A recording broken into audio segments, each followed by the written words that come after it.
नमस्कार, मैं विनय पांडे एक बार फिर उपस्थित हूँ कक्षा 9 इरावती का पाठ 3 लेकर, जिसका नाम है नद्याँ यानी नदियाँ।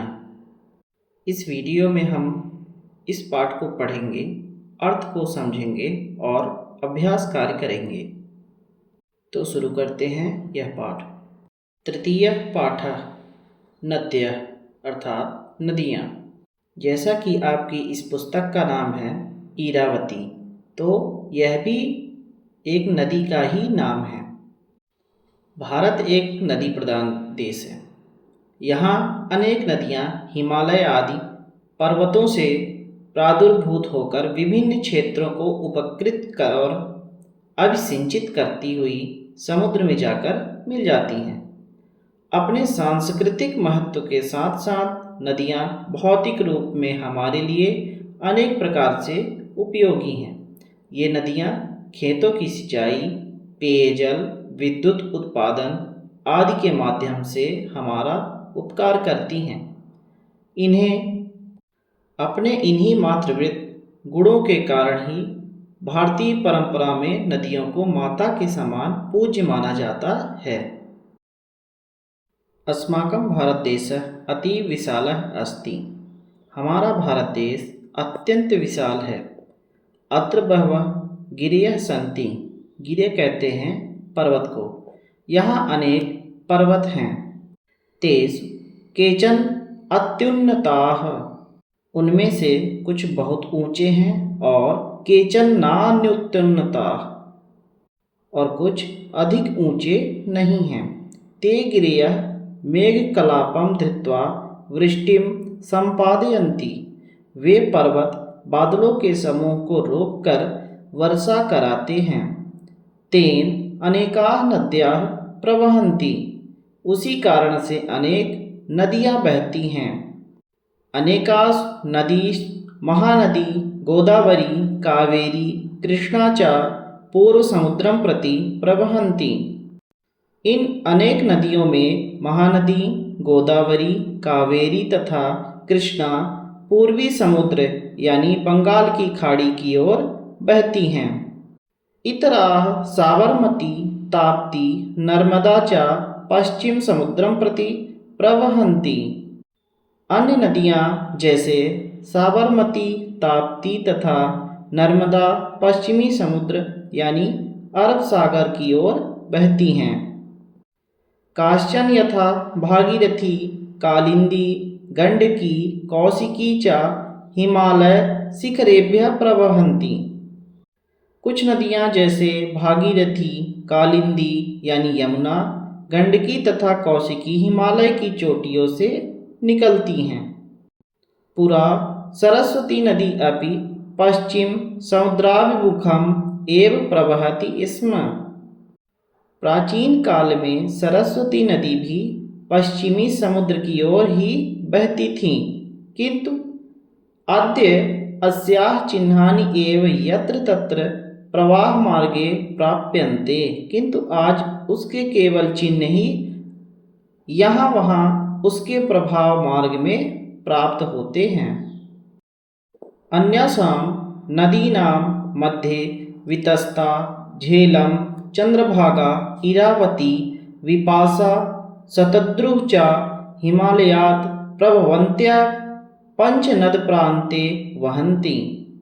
अन्य नदियों में वितस्ता यानी कि झेलम, चंद्रभागा यानी चिनाब, इरावती यानी रावी, विपाशा यानी ब्यास तथा शतद्रुः यानी सतलुज हिमालय से निकलकर पंचनद प्रदेश यानी कि पंजाब में बहती हैं।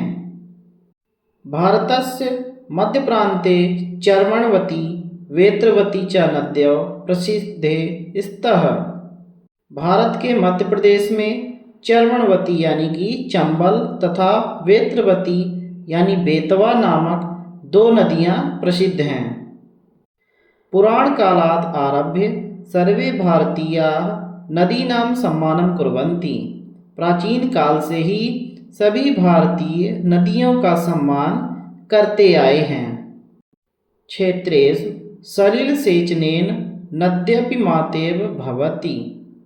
सलिल सेचनेन यानी कि खेतों की सिंचाई करके नदियां भी माता के समान बन जाती हैं। अतएव यानि क्षेत्राणि नदी जलेन प्लावितानि तानि नदी मातृकाणीति प्रसिद्धानि यानि च वृष्टिजलेन सिक्तानि तानि देवमातृकाणि इति।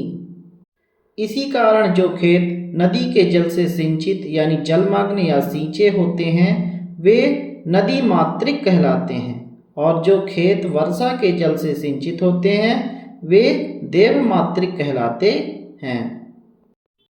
वर्षा काले वृष्टिपातेन नद्याः जलेन च कृषि क्षेत्राणि प्लावितानि भवन्ति। वर्षा ऋतु में वर्षा होने से तथा नदियों के जल से कृषि के खेत जलमग्न यानी सिंचित हो जाते हैं। कृषका कृषिकार्यं कृत्वा अन्नोत्पादनं कुर्वन्ति। किसान खेती का कार्य करके अन्न का उत्पादन करते हैं। नदीषु विविधा मत्स्याः निवसन्ति। नदियों में अनेक प्रकार की मछलियाँ रहती हैं। येषु प्रदेशेषु अनावृष्टिकारणेन जलाभावात् कृषि न प्रारभ्यते।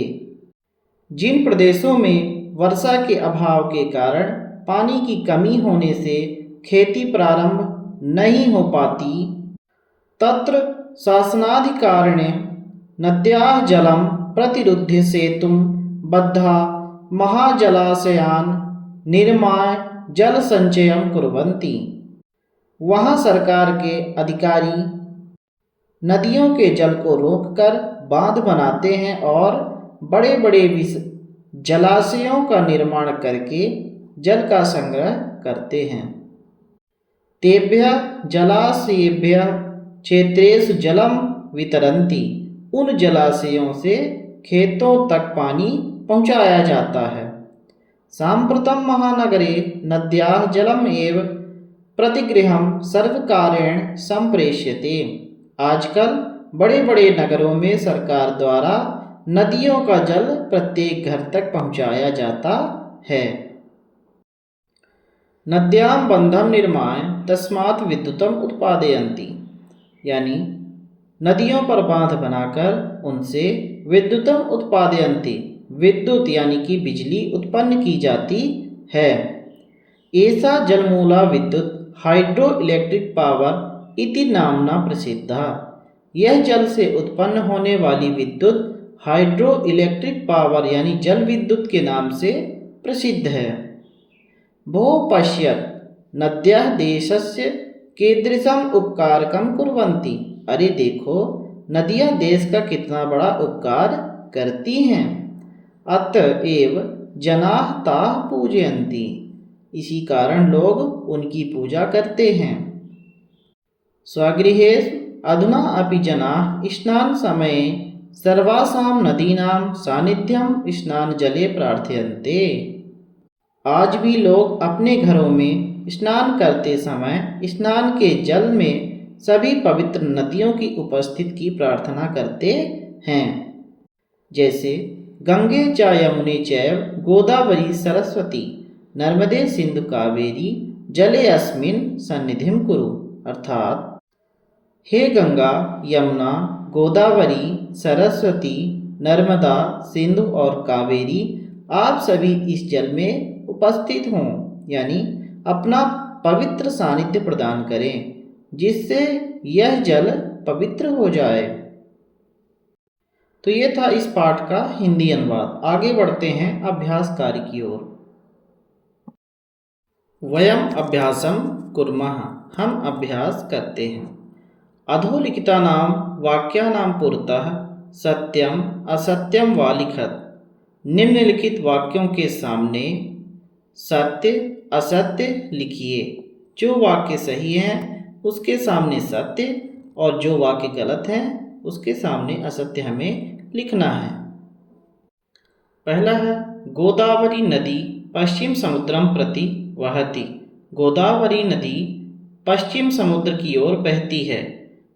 तो ये वाक्य है असत्य, तो हम यहाँ पर लिख देंगे असत्य। फिर दूसरा है नद्यः कृषि कार्यार्थम जलम प्रयच्छन्ति। नदियाँ कृषि कार्य के लिए यानी खेती के लिए जल देती हैं।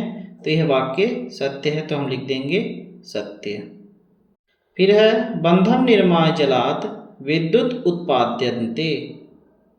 बांध का निर्माण करके उसके जल से विद्युत यानी बिजली बनाई जाती है। तो यह वाक्य सत्य है, तो हम लिख देंगे सत्य।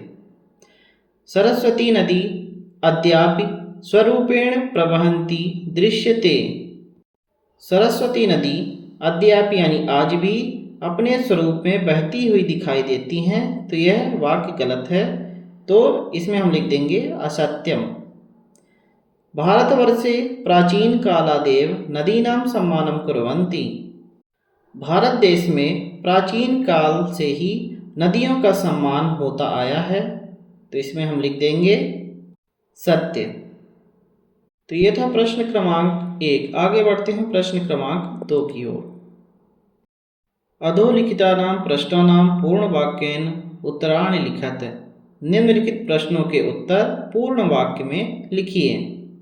पहला है भारतस्य मध्यभागे के नद्यः प्रसिद्धे स्तः। भारत के मध्य भाग में कौन सी दो नदियाँ प्रसिद्ध हैं? तो इसका उत्तर हो जाएगा भारतस्य मध्ये भागे चर्वणवती वेत्रवती नद्यः प्रसिद्धे स्तः। भारत के मध्य भाग में चर्वणवती यानी चंबल, वेत्रवती यानी बेतवा, ये दो नदियाँ प्रसिद्ध हैं। का नदी पूर्व समुद्रम प्रति प्रवहति। कौन सी नदी पूर्व समुद्र की ओर बहती है? तो इसका उत्तर हो जाएगा गोदावरी नदी पूर्व समुद्रम प्रति प्रवहति। गोदावरी नदी पूर्व समुद्र की ओर बहती है। फिर अगला है हिमालय शिखरेभ्यः काः नद्यः प्रवहन्ति। हिमालय के शिखर से कौन सी नदियाँ बहती हैं? तो इसका उत्तर हो जाएगा गंगा, यमुना, ब्रह्मपुत्रादयः नद्यः हिमालय शिखरेभ्यः प्रवहन्ति। यानी गंगा, यमुना, ब्रह्मपुत्र आदि नदियाँ हिमालय के शिखर से होकर बहती हैं। फिर अगला है पंचनद प्रांते काः काः नद्यः प्रवहन्ति। यानी पंचनद कहते हैं पंजाब प्रांत में कौन कौन सी नदियाँ बहती हैं? तो इसका उत्तर हो जाएगा झेलम, चिनाब, रावी, व्यास, सतलुज पंचनद प्रदेशे प्रवहन्ति। केन किसी क्षेत्राणि प्लावितानि भवन्ति। किससे कृषि के क्षेत्र यानी जो खेती वाली भूमि है वह किससे प्लावितानि सिंचित होती हैं? तो इसका उत्तर हो जाएगा नदी जलय कृषि क्षेत्राणि प्लावितानि भवन्ति। नदियों के पानी से, नदियों के जल से जो खेती करने वाली जो जमीनें हैं वह सिंचित होती हैं। तो ये था प्रश्न क्रमांक 2। आगे बढ़ते हैं प्रश्न क्रमांक 3 की ओर। द्वयोः स्तंभयोः मेलनम कुरुत। स्तंभ का और स्तंभ खा इन दोनों में मिलान करना है। पहला है कृषि, तो इसका उत्तर हो जाएगा सेचनम।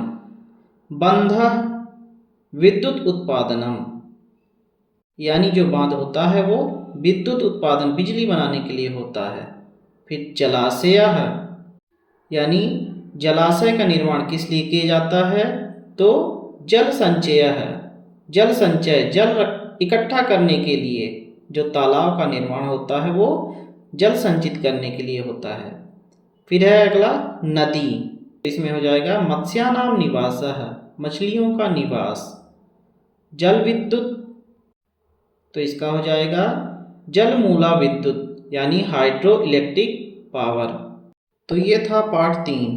इस पाठ से संबंधित कोई भी प्रश्न हो तो कमेंट बॉक्स में अवश्य पूछें, और वीडियो अच्छी लगी हो तो लाइक करें और सब्सक्राइब करें।